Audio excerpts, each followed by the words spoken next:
Quer conhecer melhor a comunidade chinesa? Hoje vamos olhar para além das lojas e restaurantes chineses e perceber a dimensão cultural deste país.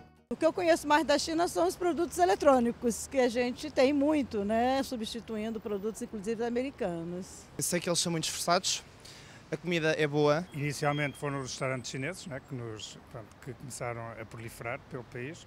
Depois a substituição das lojas dos 300 pela loja dos chineses. Né? Em Leiria, realmente a comunidade chinesa está a crescer de dia para dia.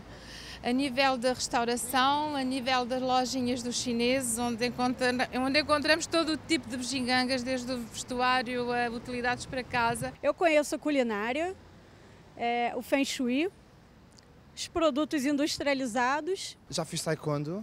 Música chinesa? Para começar, eu tenho várias amigas que são de Macau, portanto já tenho já sei alguma coisa sobre a cultura do Oriente. Eu conheço a cultura, gosto muito da cultura, da comida, associo às artes marciais, associo ao budismo. Tem muitos restaurantes chineses em Portugal, muitas lojas de descontos, que é uma economia cada vez maior e que cada vez vêm mais chineses para Portugal.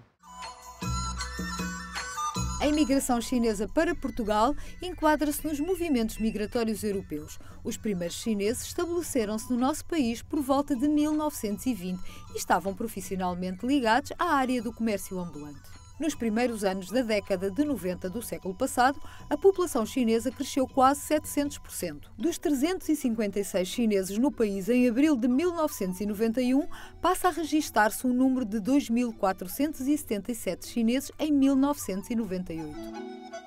Hoje em dia, e segundo dados do Serviço de Estrangeiros e Fronteiras de 2011, a população chinesa com estatuto legal de residência em Portugal está perto dos 17 mil.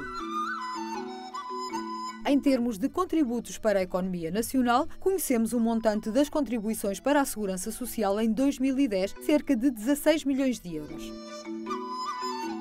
De norte a sul do país, a comunidade chinesa é cada vez maior e os chineses vivem de uma forma autónoma, criando os seus próprios negócios dentro da sociedade portuguesa. Por cá, muitos portugueses viveram anos perto da civilização chinesa por motivos vários. É o caso de João Amorim, diretor do Museu do Oriente.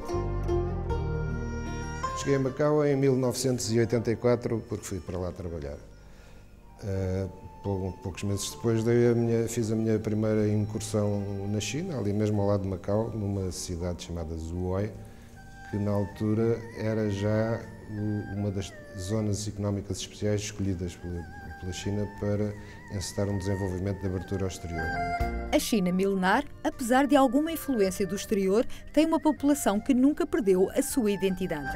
Eu diria que é um povo muito disciplinado, muito respeitador das hierarquias e das convenções morais e sociais, muito trabalhadora e muito laborioso em termos de ganhar a sua vida. Tem um conceito de família restrita e alargada também muito forte. São um pouco individualistas, porque pelo menos os atuais. Não quer dizer que as coisas não vão mudando, sobretudo desde que a China se começou a modernizar. Não são assim muito abertos, mas são curiosos e, portanto, é possível trabalhar com eles e fazer intercâmbio cultural. Mas são muito nacionalistas, muito virados para as suas próprias tradições. Eles próprios é que vão evoluindo, quer dizer, não somos nós que os vamos transformar. Nestes últimos 30, 40 anos, a China sofreu uma transformação profunda. Eu direi que nestes últimos 30, 40 anos, a China iniciou um processo de abertura ao exterior, que, aliás, em termos históricos já tinha havido em certas fases. Chegou a haver uma certa fase em que a China, por exemplo, criou uma frota que começou a explorar os mares à sua volta e chegou até a África. Quando nós falamos dos navegadores portugueses, os chineses gostam sempre de dar também a sua versão de que também tiveram navegadores, embora não tenham chegado tão longe.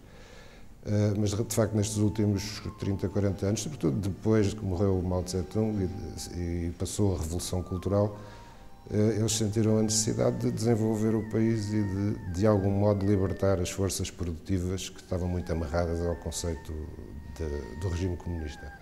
E, portanto, sem terem alterado muito o regime político, iniciaram um processo de modernização e de abertura ao exterior que começou por dentro, curiosamente.